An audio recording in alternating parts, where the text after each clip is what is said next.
Menurut kalian, apakah gelap itu ada? Bagaimana dengan terang cahaya?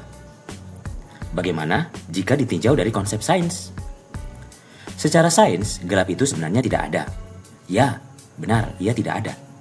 Secara sains, jika sesuatu dikatakan partikel, minimal ia memiliki massa dan menempati ruang. Dalam hal ini, cahaya bukan suatu yang bisa dipegang, ditimbang, atau dipancarkan, melainkan ketidakadaan cahaya. Ketika tidak ada foton, atau yang dikenal dengan partikel cahaya, yang mencapai mata kita, otak menafsirkan sebagai kegelapan. Bayangkan, seperti saat kamu menutup mata. Bukan karena ada zat gelap yang datang, tetapi karena cahaya tidak bisa masuk. Menariknya, gelap juga bisa diciptakan dengan menghalangi cahaya, misalnya bayangan. Bayangan ini terbentuk karena benda menghalangi jalannya cahaya menuju permukaan. Jadi, gelap itu bukan pemain utama, tetapi keheningan di dunia cahaya. Tanpa cahaya, gelap mengambil alih panggung ini.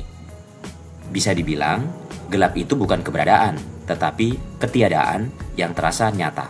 Sama seperti rindu tanpa kabar. Tak terlihat, tapi sungguh terasa. Terima kasih.